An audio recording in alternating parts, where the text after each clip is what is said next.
Hello दोस्तों, welcome to my YouTube channel. Bihar police के live practice set में आप सभी का स्वागत है। आप सभी जानते हैं कि 10 बजे से हम लोग का बिहार पुलिस का लाइव प्रैक्टिस सेट शुरू हो जाता है और अभी आपका 10 बज गया है और अभी आपका क्लास शुरू हो गया है। तो उम्मीद है कि जितने भी भाई बहन हैं बिहार पुलिस के, जो लोग इस बार तैयारी कर रहे हैं, वो सभी इस लाइव क्लास से जुड़ गए होंगे और आज का सभी क्वेश्चन महत्वपूर्ण होने वाला है। अगर आप बिहार पुलिस की तैयारी कर रहे हैं तो मन लगा के कीजिए, क्योंकि इस बार जो है सफलता आपको ज़रूर मिलेगी। 21,391 पदों में एक सीट पक्का करना चाहते हैं तो आप डेली क्लास में आइए।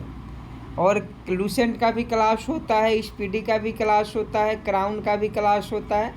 तो अगर आप 3 बुक पढ़ लेते हैं तो आपको सिलेक्शन कोई से कोई नहीं रोक सकता है, लेकिन मन लगा के पढ़ना होगा। आज का पहला क्वेश्चन आपके मोबाइल स्क्रीन पर, भारत के प्रथम रक्षा मंत्री कौन थे? 1 नंबर प्रश्न है। 5 सेकंड का समय आपके पास है। 5 सेकंड के अंदर कमेंट बॉक्स में कमेंट करके बताना है कि 1 नंबर प्रश्न का सही जवाब क्या हो जाएगा। क्वेश्चन है, भारत के प्रथम रक्षा मंत्री कौन थे? देखिए, अगर आप ऑप्शन ए सरदार बलदेव सिंह बता रहे हैं तो आपका बिल्कुल सही जवाब है। भारत के प्रथम रक्षा मंत्री कौन थे? सरदार बलदेव सिंह थे। तो 1 नंबर प्रश्न का ऑप्शन ए बिल्कुल करेक्ट हो जाएगा। अगला क्वेश्चन देखिए, 3 नंबर, भारत में प्रांतीय स्वायत्तता किस एक्ट के माध्यम से प्रदान की गई? क्वेश्चन पूछा जाता है और आपको फटाफट सही जवाब बताना है कि भारत में प्रांतीय स्वायत्तता किस एक्ट के माध्यम से प्रदान की गई। देखते हैं कितने बच्चे इस प्रश्न का सही जवाब दे पाते हैं, क्योंकि ये प्रश्न बहुत ही महत्वपूर्ण है। भारत में प्रांतीय स्वायत्तता किस एक्ट के माध्यम से प्रदान की गई? तो 2 का अगर आप ऑप्शन सी भारत सरकार अधिनियम 1935 बता रहे हैं तो आपका बिल्कुल सही जवाब है। भारत सरकार अधिनियम 1935 के उपरांत भारत में प्रांतीय स्वायत्तता दी गई। तो 2 का अगर आप ऑप्शन सी भारत सरकार अधिनियम 1935 बता रहे हैं तो आपका बिल्कुल सही जवाब हो जाएगा। अगला क्वेश्चन 3 नंबर देखिए, झूम खेती भारत के किस राज्य में सर्वाधिक की जाती है? आपको बता दिया, बिहार पुलिस 8415 के एग्ज़ाम में पूछा गया है, जो आपका 21 मार्च को एग्ज़ाम हुआ था बिहार पुलिस 8415 का। उसके सेकेंड शिफ्ट में एक क्वेश्चन पूछा गया था कि झूम खेती भारत के किस राज्य में सर्वाधिक की जाती है। 3 का सही जवाब बताएं। तो अगर आप नागालैंड बता रहे हैं तो आपका बिल्कुल सही जवाब है। झूम खेती भारत के किस राज्य में सर्वाधिक की जाती है? तो नागालैंड में की जाती है। तो 3 का ऑप्शन सी नागालैंड आपका बिल्कुल सही जवाब और सटीक जवाब हो जाएगा। याद रखिएगा, हो सकता है रिपीट कर दे। झूम खेती भारत के किस राज्य में सर्वाधिक की जाती है? नागालैंड में की जाती है। अगला क्वेश्चन 4 नंबर देखिए, भारत में सिंचित क्षेत्र के अंतर्गत किस फसल की बुआई की जाती है? फटाफट 4 नंबर प्रश्न का सही जवाब बताइए। भारत में सिंचित क्षेत्र के अंतर्गत किस फसल की बुआई की जाती है? 4 का अगर आप ऑप्शन डी धान बता रहे हैं तो आपका बिल्कुल सही जवाब हो जाएगा, क्योंकि धान की खेती में अधिक सिंचाई करनी पड़ती है, यानी धान की खेती में अधिक पानी की आवश्यकता होती है। तो 4 का ऑप्शन डी सही जवाब हो जाएगा। अगला क्वेश्चन 5 नंबर देख लीजिए, विश्व व्यापार संगठन को पूर्व में किस नाम से जाना जाता था? आज का जो विश्व व्यापार संगठन है उसे पहले किस नाम से जाना जाता था? तो गैट के नाम से जाना जाता था। विश्व व्यापार संगठन को पूर्व में गैट के नाम से जाना जाता था, GATT। तो ऑप्शन है गैट बिल्कुल आपका सही जवाब हो जाएगा। अब WTO विश्व व्यापार संगठन कहा जाता है। आगे देखिए, प्याज आपका किस प्रकार का फसल है? जल्दी से बताएं, I am waiting for your answer. प्याज किस प्रकार का फसल है? छाप दीजिए फटाफट। प्याज किस प्रकार का फसल है? तो नकदी फसल है। बिल्कुल सही जवाब है। प्याज जो है नकदी फसल है। याद रखिएगा, प्याज हो गया, गन्ना हो गया, ये सभी नकदी फसल है। अगला क्वेश्चन देखिए, भारत में कुल कितने अंक के पिन कोड का प्रयोग किया जाता है? आपका पिन कोड कितने अंक का है? फटाफट बताइएगा। भारत में कुल कितने अंक के पिन कोड का प्रयोग किया जाता है? फटाफट बताएं। आपका पिन कोड कितना है? तो ऑप्शन ए नहीं होगा और ऑप्शन डी नहीं होगा, या तो 6 होगा या तो 8 होगा। तो दोनों में से क्या सही होगा कमेंट बॉक्स में ज़रूर बताएं। बी होगा या सी होगा, कमेंट बॉक्स में छाप दीजिए। अगला क्वेश्चन देखिए, भारत में कपास का सबसे बड़ा उत्पादक राज्य कौन है? 8 नंबर प्रश्न का सही जवाब बताएं। भारत में कपास का सबसे बड़ा उत्पादक राज्य कौन है? 8 का अगर आप ऑप्शन बी गुजरात बता रहे हैं तो आपका बिल्कुल सही जवाब है। भारत में कपास का सबसे बड़ा उत्पादक राज्य कौन है? गुजरात है। गुजरात में सबसे ज़्यादा कपास का उत्पादन किया जाता है। तो 8 का अगर आप ऑप्शन बी बता रहे हैं तो आपका बिल्कुल सही जवाब है। अगला क्वेश्चन 9 नंबर देखिए, तिब्बत में किस नदी को सांगपो कहा जाता है? याद रखिएगा, तिब्बत में किस नदी को सांगपो कहा जाता है? तो देखिए, जो ब्रह्मपुत्र नदी है जो तिब्बत में जाती है तो उसका नाम सांगपो हो जाता है। यही अगर चीन में जाती तो क्या हो जाता है, ये भी कमेंट बॉक्स में बताइएगा। और तिब्बत में ब्रह्मपुत्र नदी को सांगपो कहा जाता है। ऑप्शन डी बिल्कुल सही जवाब हो जाएगा। अगला क्वेश्चन देखिए, 10 नंबर की किसान क्रेडिट कार्ड योजना कब शुरू की गई? 10 नंबर प्रश्न का सही जवाब बताएं। किसान क्रेडिट कार्ड योजना कब शुरू की गई? तो 10 का ऑप्शन बी 1998 बता रहे हैं तो आपका बिल्कुल सही जवाब हो जाएगा। किसान क्रेडिट कार्ड योजना जो है 1998 में शुरू की गई। अगला क्वेश्चन 11 नंबर देखिए, यूरोपीय राष्ट्रों द्वारा शुरू की गई साझी मुद्रा को किस नाम से जाना जाता है? फटाफट कमेंट बॉक्स में छाप दीजिए। यूरोपीय राष्ट्रों द्वारा शुरू की गई साझी मुद्रा को किस नाम से जाना जाता है? आंसर कमेंट करेंगे कमेंट बॉक्स में। 11 का अगर आप ऑप्शन है यूरो बता रहे हैं ऑप्शन है तो आपका बिल्कुल सही जवाब हो जाएगा। यूरोपीय राष्ट्रों द्वारा साझा की गई मुद्रा को यूरो के नाम से जाना जाता है। तो 11 का ऑप्शन ए बिल्कुल सही जवाब हो जाएगा। अगला प्रश्न देखिए, 12 नंबर, विषों का अध्ययन किस विज्ञान के तहत किया जाता है? विषों के अध्ययन, विष मतलब जहर होता है, तो जहर का अध्ययन किस विज्ञान के तहत किया जाता है? तो आपको बता दें, फटाफट बता दीजिए। तो देखिए, विषों का जो अध्ययन है और टॉक्सिनोकोलॉजी विज्ञान के तहत किया जाता है। टॉक्सिनोकोलॉजी विभाग में विष का अध्ययन यानी जहर का अध्ययन करना होता है कि यह किस प्रकार का जहर है और इसे कैसे ठीक किया जा सकता है। 13 नंबर प्रश्न देखिए, हीरे क्यों जगमगाते हैं? 13 नंबर प्रश्न है, हीरे क्यों जगमगाते हैं? तो पूर्ण आंतरिक परिवर्तन के कारण अगर ऑप्शन में है तो आपका बिल्कुल सही जवाब हो जाएगा।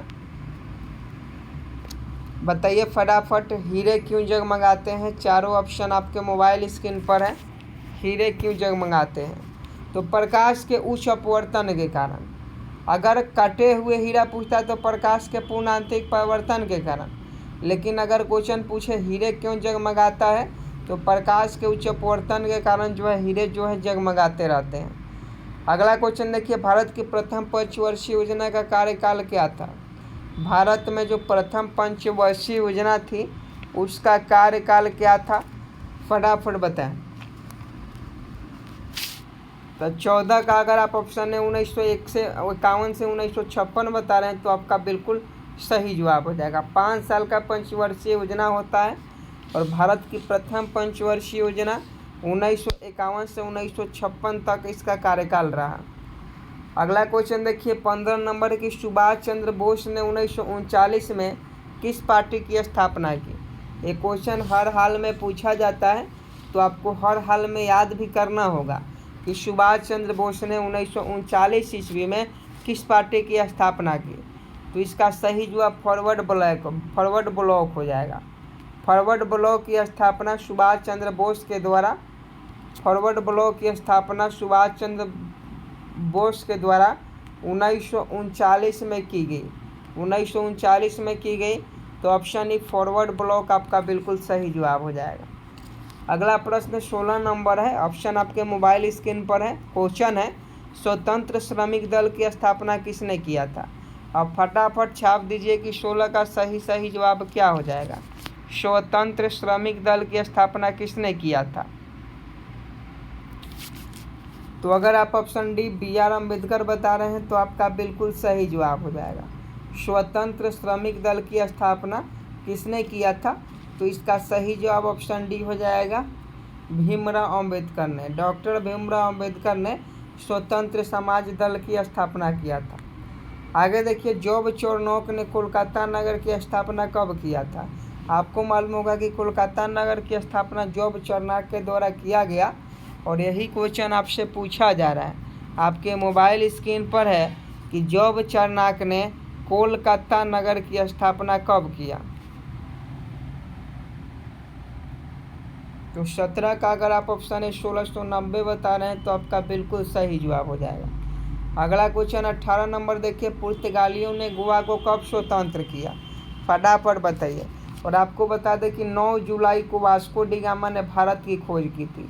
9 जुलाई को वास्को डी गामा भारत की खोज की थी। और यहाँ क्वेश्चन है कि पुर्तगालियों ने गोवा को कब स्वतंत्र किया। तो पुर्तगालियों ने गोवा को 1961 में स्वतंत्र किया। 1961 में पुर्तगालियों ने गोवा को स्वतंत्र किया। हमारा देश जो है 1947 में ही आज़ाद हो गया था, लेकिन गोवा जो था वो 1961 में आज़ाद हुआ, जबकि गोवा जो है भारत का एक राज्य है। अगला क्वेश्चन देखिए 19 नंबर, राजा राम मोहन राय ने ब्रह्म समाज की स्थापना कब की। तो आपको पहले के क्लास में बताए हैं कि राजा राम मोहन राय ने ब्रह्म समाज की स्थापना की, लेकिन कब की, तो यह 1828 में की। 1828 में राजा राम मोहन राय ने कब किया, 1828 में किया। 1828 में राजा राम मोहन राय ने ब्रह्म समाज की स्थापना की। अगला क्वेश्चन देखिए, वेद शब्द का क्या अर्थ है, 20 का सही जवाब बताएं। और देखिए, अभी तक आप इस वीडियो को लाइक नहीं किए हैं तो रिक्वेस्ट है कि आप वीडियो को लाइक कर दें और चैनल को सब्सक्राइब कर दें। आपके एक लाइक और चैनल को सब्सक्राइब करने से मोटिवेट होते हैं, ताकि डेली ऐसे क्लास आपको मिलती रहे। तो जो लोग भी अभी तक चैनल को सब्सक्राइब नहीं किए हैं, चैनल को सब्सक्राइब कर लें और बेल आइकन को प्रेस कर लेंगे। 20 का भी अगर ज्ञान बता रहे हैं तो आपका बिल्कुल सही जवाब हो जाएगा। वेद शब्द का अर्थ जो होता है ज्ञान होता है। अगला क्वेश्चन देखिए, लोहे में जंग किस कारण से लगता है। फटाफट 21 नंबर प्रश्न का सही जवाब बताएं। लोहे में जंग किस कारण से लगता है। तो लोहे में जंग जो है ऑक्सीकरण के कारण से लगता है। तो 21 का ऑप्शन है बिल्कुल सही जवाब हो जाएगा। लोहे में जंग किस कारण से लगता है, ऑक्सीकरण के कारण से लगता है। अगला क्वेश्चन 22 नंबर देखिए, Visvesvaraya iron and steel limited कहाँ में स्थापित किया गया। Visvesvaraya iron and steel limited कहाँ पर स्थापित किया गया है। तो आपको बता दें भद्रावती में Visvesvaraya iron and steel limited स्थित है। अगला क्वेश्चन देखिए, मानव त्वचा का रंग किसके कारण से बनता है। मानव त्वचा का जो रंग है किसके कारण से बनता है। तो आपको बता दें मेलानिन के कारण। मानव त्वचा का रंग जो होता है सांवला है, गोरा है, काला है, ये मेलानिन के कारण बनता है। तो 23 का अगर आप ऑप्शन सी बता रहे हैं तो आपका बिल्कुल सही जवाब है। अगला क्वेश्चन देखिए, रक्तचाप किससे मापा जाता है, जिसे ब्लड प्रेशर हम लोग कहते हैं। तो रक्तचाप मापने वाले यंत्र को हम लोग स्फिग्नोमैनोमीटर कहते हैं, याद रखिएगा। रक्तचाप मापने वाले यंत्र को स्फिग्नोमैनोमीटर कहा जाता है। अगला क्वेश्चन देखिए, जिन शब्द का प्रयोग किसने किया था। तो जिन शब्द का प्रयोग जोहानसेन ने किया था। किसने किया था, जिन शब्द का प्रयोग जोहानसेन ने किया था। अगला क्वेश्चन देखिए, पेट्रो रसायन उद्योग का व्यापार मुख्य रूप से किस बंदरगाह से किया जाता है।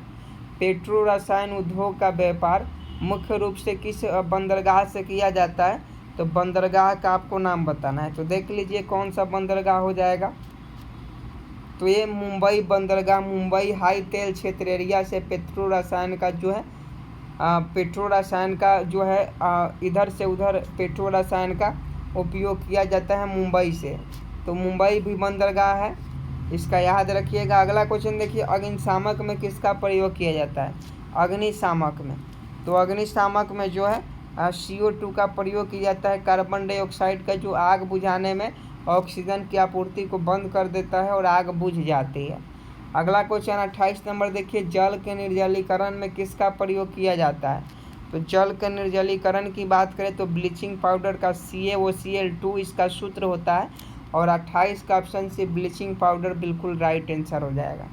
अगला क्वेश्चन देखिए, घड़ी के स्प्रिंग में कौन सी ऊर्जा निहित रहती है? 1 नंबर का क्वेश्चन है, और घड़ी के स्प्रिंग में स्थितिज ऊर्जा निहित रहती है। अगर आप स्थितिज ऊर्जा बता रहे हैं तो आपका बिल्कुल सही जवाब है। क्वेश्चन पूछता है कि घड़ी के स्प्रिंग में कौन सी ऊर्जा निहित रहती है, तो स्थितिज ऊर्जा निहित रहती है। अगला क्वेश्चन देखिए, किस बल के कारण दूध को मथने पर क्रीम अलग हो जाते हैं? तो ये आपका अपकेंद्रीय बल होता है। अपकेंद्रीय बल आपका बिल्कुल सही जवाब हो जाएगा। अपकेंद्रीय बल के कारण दूध को मथने पर क्रीम जो है अलग हो जाते हैं। अगला क्वेश्चन देखिए, कोयले से उत्पादित ऊर्जा को क्या कहा जाता है? कोयले से उत्पादित ऊर्जा को क्या कहा जाता है? तो ताप ऊर्जा कहा जाता है।